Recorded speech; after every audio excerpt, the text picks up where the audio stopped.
Hello everyone, welcome to another Rick's Picks. Today I'm trying out a new segment which I'm going to be calling Rick's Recommendations. So what I'm going to be doing is I'm going to be recommending a particular comic book storyline or a particular toy line or something like that that I really enjoyed and I just want to share it with people. And what's inspiring me to do this is this new comic book line I read called Cobra Commander by Image Comics. Now these are really good comics. I'm really enjoying them. They got some really good art to them, really good story. Is sort of taking place of the original G.I.Joe cartoon. Like it has elements of that in it, but it's in a more adult comic book. You know, the storylines are a little bit more adult, a little bit more vicious and violent. So it's made for kids who grew up in the 80s with the old G.I. Joe, and now it's upgraded to something a little bit more adult so those kids can read something like that. So at this point, they're up to 4 issues. So let's take a look at the covers of these 4 issues. So first off, there's issue number 1. Okay. Issue number 2. All right. Issue number 3. All right.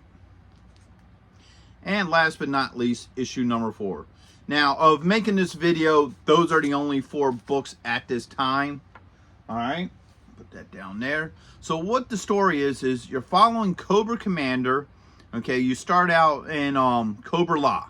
Now, for any of you who don't know what Cobra Law is a secret race of beings on Earth. They're hidden. Their technology is all organic. So they don't use like cars, trucks, computers. Everything's like they have like flying bugs, or you know, they might use a beetle to transport them from place to place. So this race is all organic. All their stuff is organic. So I'm not going to get heavy into spoilers. I'm going to just give you a gist of the storyline. So Cobra Commander in Cobra Law discovers this new energy source that he thinks would be great. He could start up an army with it. You know, he can really do great things for Cobra Law with it. So he asks Galobulus if he can actually go and seek out this power source. Now, I'm not going to tell you what the power source is or how he got it. I want you to discover that in the story. So this follows him on this journey trying to find this new power source, okay? And as you can tell from the cover art, he runs into the Dreadnoks and stuff, and there's a lot going on between him and the Dreadnoks in the attempt to finding this power source so far in the story.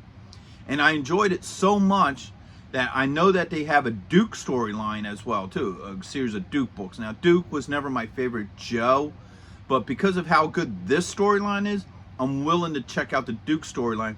And also, they're coming out with a Scarlet storyline. So I don't know if these are going to be like a series of miniseries that are going to eventually connect and then become an actual G.I. Joe storyline, because this is all pre-G.I. Joe story, as you can tell from the explanation. So I'm really excited about this book. I really enjoy it. I really want to see what Image is going to do with these comics, because so far they're a really good read. I would highly recommend them to anybody who's a big G.I. Joe fan. So if you like this video, go ahead and check out my G.I. Joe playlist and hit that like, share, and subscribe button. They're all small clicks for you, but it really helps this channel grow. And once again, I want to thank you all for watching this video. So until the next one, late. If you're going to be in the Philadelphia area from September 7th and 8th, then you got to check out RetroCon 2024 at the Philadelphia Expo Center. They have lots of great tables and vendors selling all sorts of retro action figures and collectibles. Plus, they have guests, arcade games, contests, panels, and much, much more. In honor of 40 years of Transformers, they will have a 40-year anniversary display stand that you could take pictures with.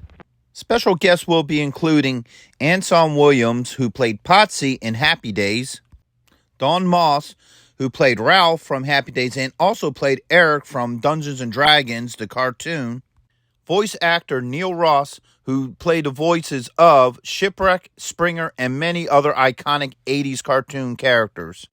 Actor Lee Majors will also be there, best known for playing the $6 Million Man and the Fall Guy. He was also in Ash vs. the Evil Dead and The Night the Reindeer Died.